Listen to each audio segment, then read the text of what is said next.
Samiksha, am I audible?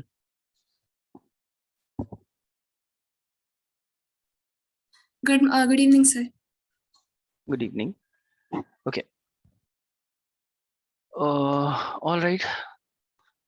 So we were doing production function in the last class, and as usual, we will first of all revise everything, then we will proceed further with the chapter. So first of all, do you have any doubt you want to ask anything, Samiksha or Steve? Any doubt regarding any topic in this chapter? No, sir, it's clear. No, sir, it's clear. Okay. So let's revise. First of all, in this chapter, we have understood the meaning of production, wherein I have explained that production is a process of converting the input into output. And after that, I have told you that production, all those inputs which are used for the purpose of production can be further categorized. Sorry, can include. It may include raw material, machines, electricity, building, labors, or other things. And collectively, all the inputs are called factors of production. And in this chapter, we have categorized the factors of production into two parts. First of all, there can be the fixed factor of production, or there can be variable factor of production. So all those factors that keep on changing with the change in the level of output is known as variable factor. And output that does not change with the change in the level of output is called, sorry, the factor that does not change with the change in the level of output is called fixed factor of production. So generally the machine, building, tools, equipment, land, furniture, all of these are considered as the fixed factor in the process of production. And fuel, raw material, labor, all of these are considered as the variable factors of production. After that, we have understood what are the different types of product. So product can also be categorized into three parts: total product, marginal product, and average product. And we have done few numericals based on different types of product.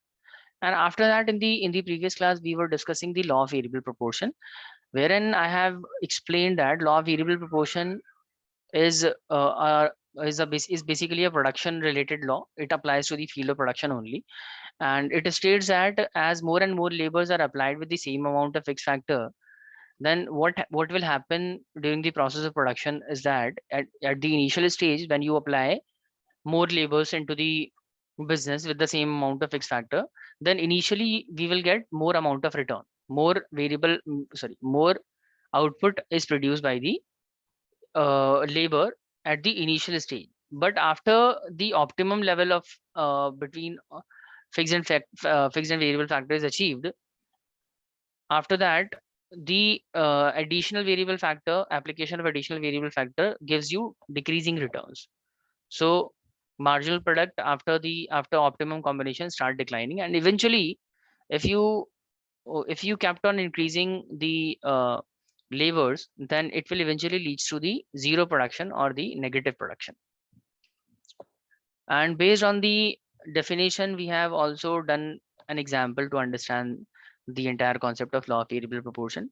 And after this tabular example, we have also understood how we can present the law of variable proportion in a diagrammatic representation.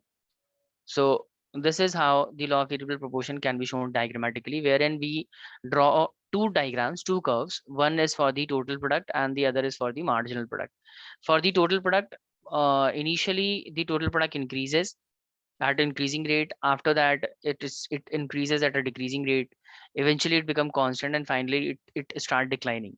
So it increases increasing rate, it increases at a decreasing rate, it become constant and declines. So these are the various stages of total production. And similarly, marginal product also increases initially, but after optimum combination it starts decreasing, and eventually it becomes zero, and it also become negative. All right, so this is how the marginal product curve is made. All right, so this is known as the phase one, wherein marginal product is increasing and total product is also increasing at increasing rate. This is called increasing returns to factor. All right, and after that, this is the second phase till point A to point C, A to C, and B to D is the second phase of production, wherein marginal product is declining and total product is still increasing but at a decreasing rate. All right, and finally the final stage comes into picture, wherein the marginal product becomes negative and total product starts declining. All right, so I hope this diagram is clear to all of you. If you guys have any doubt regarding this diagrammatic presentation of law of variable proportion, you can ask me. Samiksha, Steve, is there any doubt understanding this diagram? Samiksha and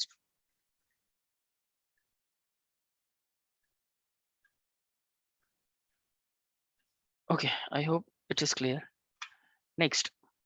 Next, we have discussed the assumptions of law of variable proportion, and in the assumptions of law of variable proportion, I have explained that there are four assumptions. Number one assumption is that the technology used for the purpose of production is remain constant. State of technology is assumed to be constant. This is one of the assumption. Other than this, all the labors are considered to be equally efficient. That means all the labors are equally productive, equally effective, equally efficient. And then we have the third assumption that the law of variable proportion is only applicable to the field of production. It might not be applicable in any other field. So the law of variable proportion is specifically made for the law basically field of production only. Then I have also told you that the entire law of variable proportion is a short run concept. It is not applicable in the long run process of long run period of production. So it is just a short run concept. Short run is what? Short run is a period wherein the resources, most of the resources are fixed and few are variables. But in the long run, what happens? All the factors of production becomes variable, and there is no fixed factor in the long run. This is the basic difference between the short run and the long run. Then after this, we have understood the relationship between the total product and the marginal product. And I have explained the four relationship between the total and the marginal product. I hope all of these relationship is clear to all of you. So can any one of you tell me what is the relationship between the total product and the marginal product? The relationship that we have covered in the last class. Samiksha, you remember those relationship? Sir, I remember when MP marginal production is negative, Mhm. that time, 1 minute, sir, I check again. Okay, so when marginal product is negative, the total product starts to TP decline. also decline, yeah. Yeah, it will That start also decline. declines. Okay, Yeah, but total when product. marginal product is increasing, what happens to the total product? It increases. Okay, it increases at what rate? Um, It increases at an increasing rate. See, let me explain this through this diagram. See, you can see, is this diagram visible to you, Samiksha? yes, sir. Okay, so see, in the first phase, what is happening? Marginal product is increasing, right? Mm, Marginal product is increasing from this point to this point, and at the same time, look at the total product. Total product is also going upward, right? increasing. Yes, sir. It is also increasing, but this is increasing because this curve is little convex. It is Yes. a little convex as compared to this stage. At the initial stage, it is little Yes, sir. convex. Therefore, we will say that it is increasing at an increasing rate. Okay, sir. Okay, all right. And so we can basically create the relationship between the two TP and MP in the first stage is that MP increases, TP increases at increasing rate. Now look at the phase two. Tell me what is happening to the marginal product in this phase, Samiksha? It starts decreasing. It is decreasing. All right. So till at this point, from this point to this point, it is decreasing. From this point to this point, it is still decreasing. Yes. But when it is decreasing, what is happening to the total product? It is still It increasing, increasing. right? But Yes. the rate of increase is less as compared to the initial stage. So this time total product is increasing only at a decreasing rate. All right. Okay, sir. And because it is increasing at a decreasing rate, therefore we can create the relationship like this.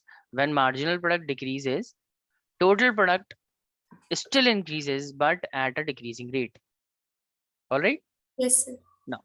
Now when this is the point at which marginal product is what? Marginal product at this Zero. point is zero, correct? And when marginal product is zero, tell me what is happening to the total product? Total product is becoming constant, right? Constant. So this is the stage of So constant. can we say constant and maximum? Yeah, you can say that. Yes. So when marginal product is zero, we can say that total product is constant and at its maximum. Yes. All right. So these are the three relationship. Other than this, we can also say that when marginal product becomes negative, so this is the phase 3, negative stage. When it is negative, what is happening to the total product? It is also decreasing. Decreasing. Correct. So when MP negative, TP start declining. So these are the four relationship between the marginal product and the total product. Is this Yes. clear? Yes. Okay. All right. So let's start with the in this chapter we have to do one more relationship, which is the relationship between the marginal product and average product. Marginal product and average product. And we will be doing the relationship based on the, first of all, we will discuss this. We will try to find out the relationship between the AP and MP on the diagram only. Then we will understand the relationship between MP and AP on the we will first of all understand the relationship between AP and MP on the table. Then we will make a diagram to understand the relationship between AP and MP. And finally, we will understand, we will write down the relationship between MP and MP theoretically. So first of all, by looking at the table, can we uh, create some relationship between the AP and MP? See, uh, Yes. from the second, just avoid the first labor. At the first unit of labor, both MP and AP are equal. So this can also be stated in as a relationship that both AP and MP start from the same point. This is one of the common thing between AP and MP, right? So you can also write it as both AP and MP start from the same point. This can be one of the relationship between AP and MP. All right. Yes. Other than this, now see at the second unit and third unit, marginal product is greater than average product, right? MP is greater than AP. Is that okay? Yes, sir. And at the second unit, it is 20 and it is 15. So MP is greater than AP. And at third unit as well, MP is 30 and AP is 20. It is still MP is greater than AP. Is that right? Yes, sir. Okay. Now, this is the relationship. We can establish the relationship on the basis of this. We can say that when marginal product is greater than average product, see at the second and third stage, at both these unit, marginal product is greater than average product. So we can say when marginal product is greater than average product, then average product increases. Can we say that? Marginal Sir. average product is increasing now? 10 to Yes. 15, 15 to 20, it is increasing. So we can say when marginal product is greater than average product tendency of average product is to increase. All right. And let's talk about the fifth, sixth, and seventh unit. At the fifth, sixth, and seventh unit, tell me which is more between MP and AP. At the fifth, sixth, and seventh, AP is greater than MP at every unit. Yes, sir. After fourth unit, at every unit, AP is greater than MP. Yes, So sir. 17, 14.16, and 10. So we can say when marginal product is less than average product, when marginal product is less than average product, then average product starts declining. See, can you see that? That Yes, sir. average product is declining continuously after the fourth unit, 20, 17, 14.16, and 10. And when average product is declining, you can also notice that marginal product is less than average product at every unit. Yes, sir. Marginal product is less than average product at every unit, 5, 0, and 15. Is it clear? Yes, sir. Okay. So we have established two So relationships. that First, time TP also decreases, right? yeah, that time AP decreases. No, sir. TP MP, also decreases, right? yeah, TP also decreases, but currently we are not establishing any relationship between the TP. Yes. TP, we are not concerned about TP. So keep the TP aside. So we will only talk about the behavior of MP and AP only. How MP is affecting AP or how AP is affecting MP only. Okay. So see, we have established two relationships. Firstly, when MP is greater than AP, what will happen? AP will increase. When MP is less than AP, what will happen? AP will decrease, right? Now we can also establish one more relationship, that when AP and MP becomes equal, tell me what happens to the AP. When AP and MP both becomes equal, both become same, then what will happen to the average product? It starts decreasing. No, at the fourth Right. unit only. At the fourth unit only, MP is It equal remains to 20. constant. Yes. When MP is exactly equal to AP stop increasing. Earlier to this point, before fourth unit, AP was increasing 10, 15, 20. But as soon as the marginal product becomes equal to the average product stopped increasing. It becomes Yes. constant, right? Okay, so Yes. we can establish third relationship by considering this. We can say that when marginal product is equal to average product become constant and at its maximum also. Yes. 20 is the maximum point, no? Yes. So when average product is equal to marginal product, average product reaches its maximum point and it becomes constant as well. So how many relationships are there? Till now we have established three relationships. When MP is greater than AP, AP will increase. When MP is less than AP, AP will decrease. When MP is exactly equal to AP, then AP becomes constant and maximum. Yes. Now we can also write one more relationship. See, you can clearly notice in this particular table that marginal product is getting zero and it is also getting negative, right? Samiksha, marginal product Yes. is becoming zero as well as negative. But can you say that average product can be zero or negative? No, Can sir. Is there a possibility that at any point average product can be zero or negative? No, sir. No, because average product is always calculated on the basis of what? It is always calculated on the basis of total product, Labor. T. TP divided by labor, right? Yes. So is that possible that total product becomes zero? No, sir. Because there is no possibility that total product becomes zero after applying labor. There must be some production, no? So because total product can never be zero, therefore average product can never be zero also. Yes. Because average product depends upon the total product and total product can never be zero, hence average product can also not be zero. And but as the average product can not be zero, so it can also not be negative. Simple, Yes, sir. right? So how many relationships are there? There are four relationships 4. between AP and MP. Can you recall all the four relationships? When NP is greater than AP, Mm-hmm. it starts increasing. Correct. And when NP is equals to AP, it remains constant. And Mm-hmm. when NP is smaller, lesser than AP, then it starts decreasing. Mm-hmm. And AP can never be negative or zero. Perfect. Very good. So we have established the relationship just by considering the table information, Yes. just by looking at the values. Now, this is the theoretical, we can put the relationship theoretically. See, when marginal product is increasing, total product increases at increasing. Just a minute. These are not the relation. These are the relationship. Until marginal product is more than average product increases. Until marginal product is less than average product decreases. When marginal product is equal to average product becomes constant and at its maximum. And fourth is when marginal product can be zero. Sorry, marginal product can be zero as well as negative, but average product can never be zero or nor be negative.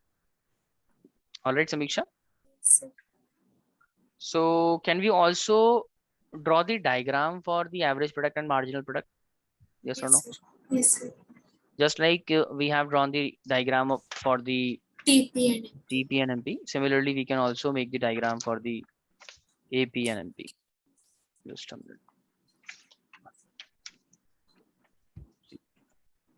So we have already learned how to create the diagram for the marginal product. So I will be making the diagram for the marginal product only firstly.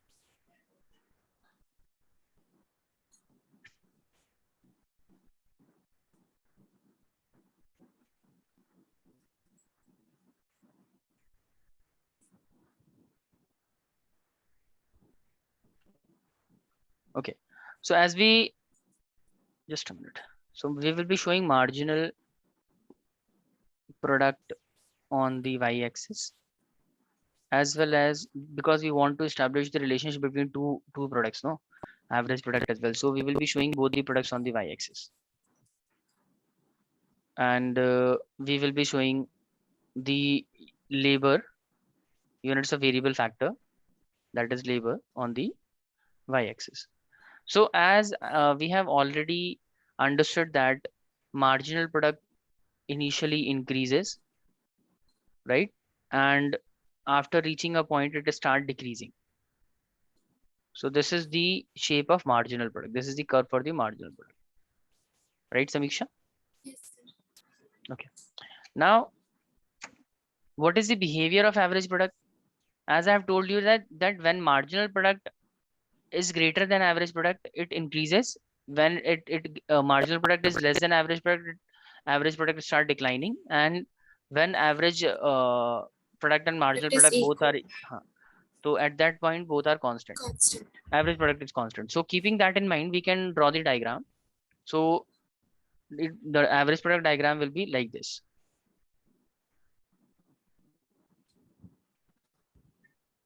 This is average product. So see, let's say this is the point where both are intersecting. So this is the point wherein the average product is getting constant, right?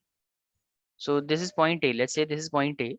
And at this unit of labor, let's say at the L unit of labor, average product is equal to marginal product. All right. Before A point, before the point A, tell me which is greater than which? Which is greater? AP, between AP and MP, which is higher?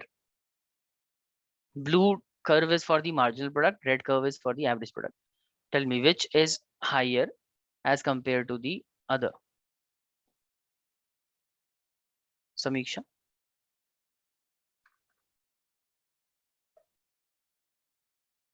Samiksha is not there. Okay. Steve, can you tell me which is before the point A, which product is more than which product out of the AP and MP, which is greater before the point A diagrammatically? Steve, am I audible, Steve?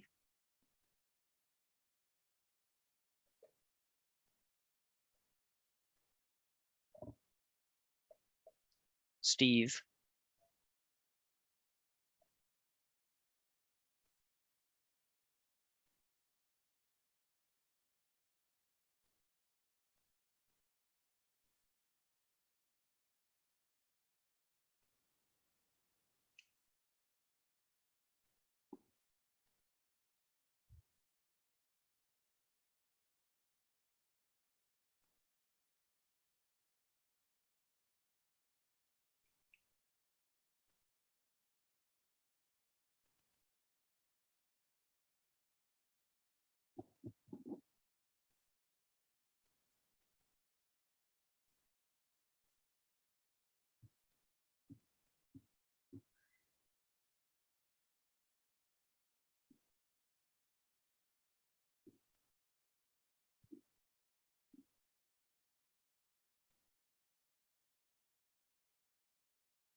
Steve, am I audible?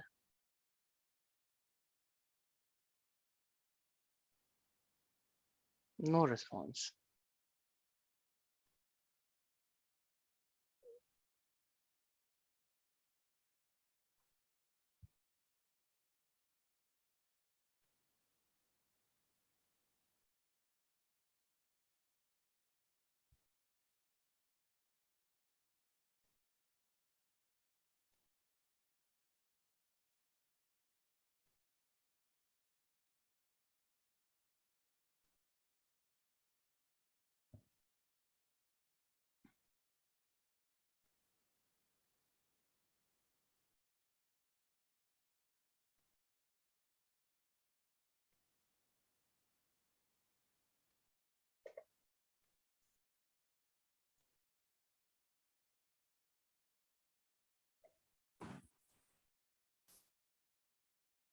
All right.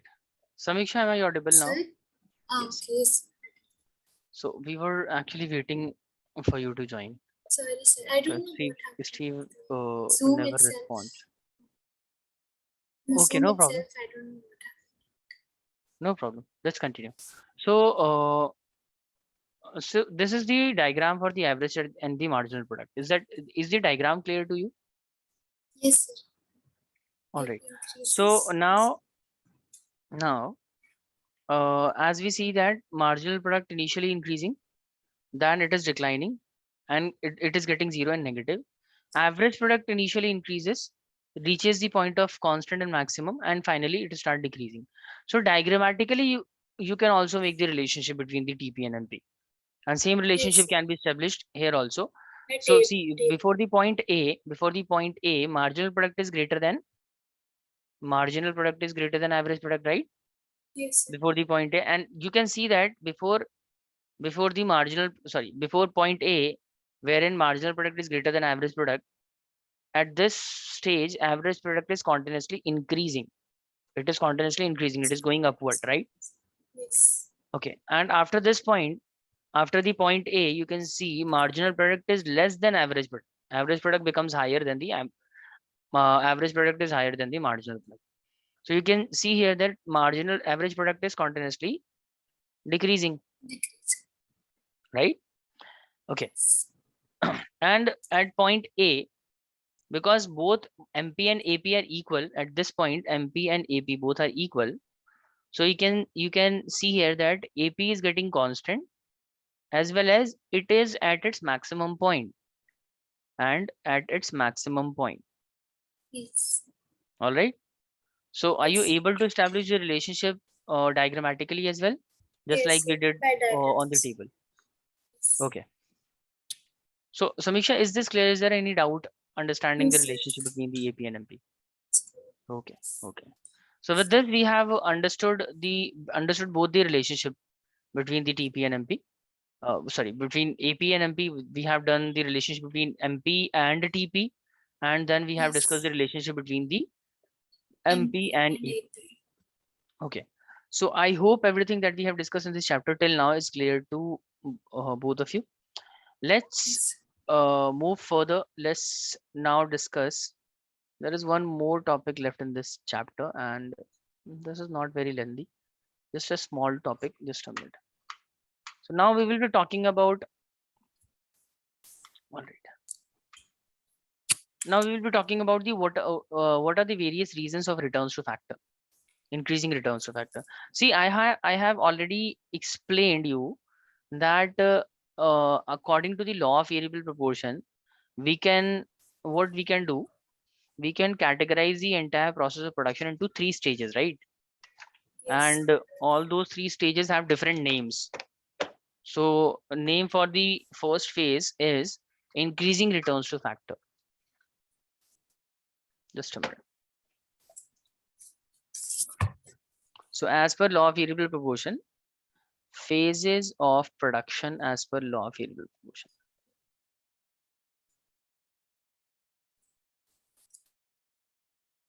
Phases of production. First phase is increasing returns to factor.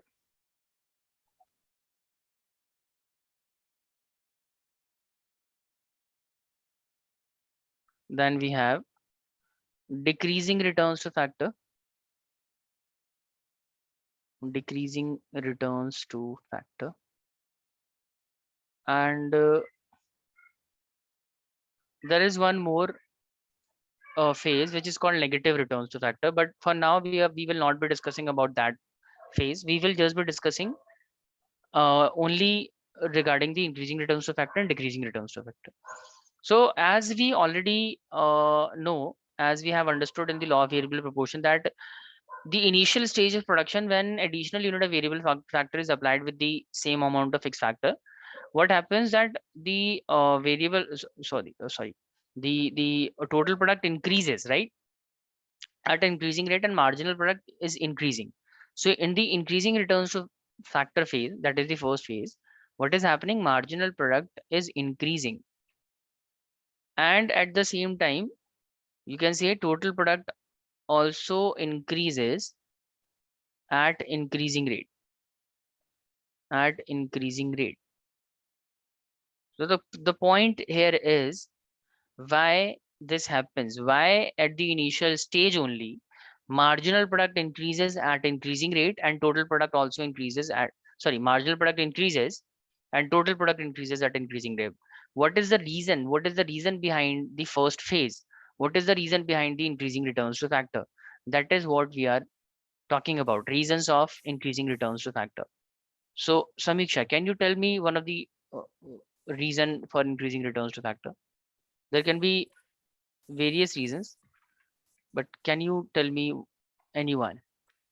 Why when initial why when additional unit of variable factor is applied at the earlier stage, at the initial stage, why marginal product increases or total product increases at increasing rate? Sir, Any I idea? don't know the textual idea, but can I say practical way? That if suppose there'll be, as you gave an example, that machines. Mm-hmm. So suppose if there are same machines, like 3 machines, and if you increase one more labor, so that time we'll have more productivity. So that's why it increases. Correct. In the That is first, correct. initial stage. Yeah, that is correct. So you are explaining it correctly. Just you are just not mentioning the exact name. Yes, That sir. is called The better name. utilization of resource. That is called Yes. better utilization of fixed factor. Better utilization of fixed factor.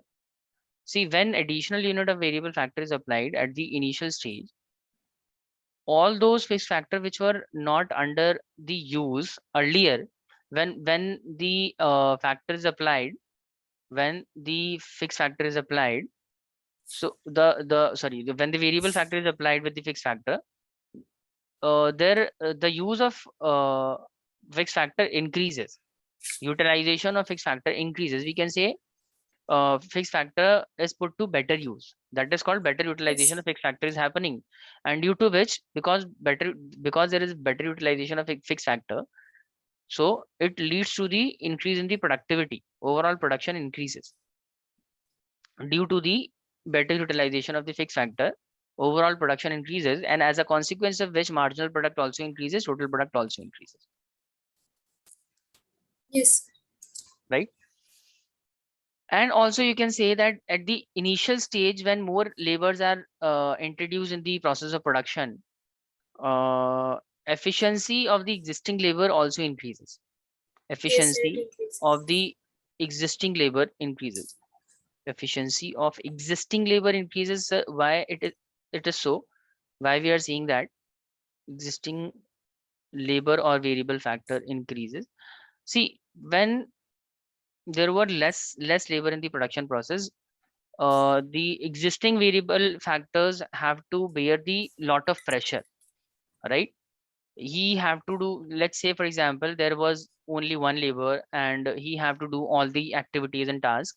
Therefore, the overall efficiency and productivity of that particular labor suffers, and as a consequence of which the marginal product is less. But when we add more labors into the business, into the process of production, uh, the the the work get divided among the workers, and depending upon the expertise and experience, or basically the what should I say, the experience or expertise, the efficiency of the worker also increases, right? When when the task is divided among the workers, the overall productivity of the worker increases, Yes, sir. right? So because when we add labors at the initial stage, it leads to the increase in the efficiency of the existing labor, and as a consequence of which the overall production increases. We can say that, no? Yes, sir. Okay. So there are two reasons. First of all, in the initial stage, when we apply more labor, it leads to the better utilization of the fixed factor, number one. And also you can say that when we add more labors into the process of production at the initial stage, efficiency of the existing labor also increases. And also you can say that it also leads to better coordination among the workers. Better coordination. Better coordination. Coordination among the worker also improve. And because of the better coordination, again production increase. So precisely we can say there are three factors that leads to the increasing returns to factor. There are three factors that leads to the increasing returns to factor. First is better utilization of fixed factor. Second is increase in the efficiency of the existing labor. Third factor, better coordination among the workers. So more number of workers leads to the better coordination among the workers at the initial stage. Is that clear? Yes. Okay. So Samiksha, you have to write this down because I didn't wrote this in the PowerPoint. I didn't Sir, make I the wrote slide it. for you. You wrote it. Okay. All right. So now the question arises, all right, sir, the increasing return arises due to the better utilization of the fixed factor, increase in the efficiency of the existing labor, and better coordination among the workers. But what about the decreasing returns to factor? Why decreasing returns to factor happens? So just the opposite is the correct, just the opposite will be the answer for the decreasing returns to factor as well. When we apply more labors after a certain point, it The leads to last what? It yes. leads to over utilization of Over. resources. Yes. It does not lead to the better utilization. It leads to the over utilization of resources, over utilization of fixed factor. And because of the over utilization, machine downtime increases, and overall production also decreases due to which. All Yes. right. And also when we increase more amount of labors in It the decreases the production, efficiency. it decreases the efficiency of the worker because of the more number of employee working there. Yes. And it also affect the coordination of workers. More number of Yes. workers, So access, in distractions fact, also. there is access of worker, there will be poor coordination. Yes. All right. So decreasing return, the reason for decreasing returns to factor is just opposite of the increasing returns. Reasons for the increasing returns to factor. Is this clear, Samiksha? Yes, sir. Okay. So this is it. This is it. This is all about the production function. In this Yes. chapter, we have understood the meaning of production, various types of input, that is factors of production, various different types of product.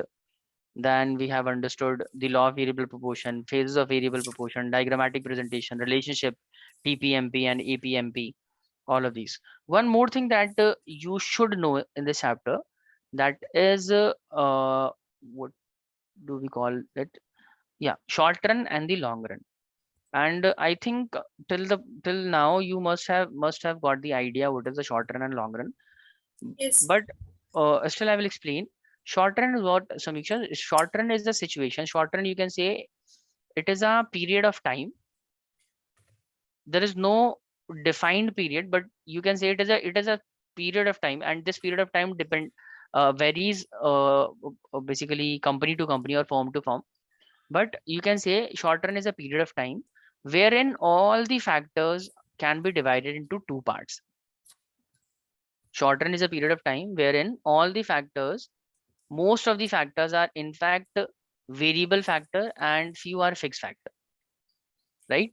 In Yes. the short run, you can say some are fixed factor, some are variable factor, right? But in the long run, there is no concept of fixed factor. Every factor is a variable factor only.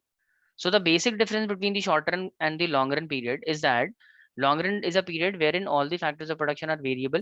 There is nothing like fixed factor. And in the short run, all the factors can be broadly categorized into fixed factor and variable factor. So whenever we talk about a situation or a period or a production or a firm, wherein we are talking about both the kind of factors, fixed factor and variable factor. So just keep that in mind that whenever the fixed factor and variable factor are used at the same time, that means we are talking about the short run concept. We are discussing about the short run period. All right, Samiksha, is this clear? Yes. Sure. Okay. So this is it. This is it for this chapter, for the microeconomics production function chapter. We will be discussing a new chapter tomorrow only. So Yes. or day after tomorrow, in fact, because tomorrow is your holiday. So we will be discussing a new chapter on Saturday. So this is it for the economics part. We will take a break now, and then after a break, we will start our accounts session. And in Yes. accounts also, we will be revising only today. We will be revising the previous chapters because I think we have already completed the BRS in the last session, right? Yes, sir. We do. Okay. So we will take a break now for 10 minutes. Then we will start with our account session. Yes, sir. Okay. Okay. Thank you.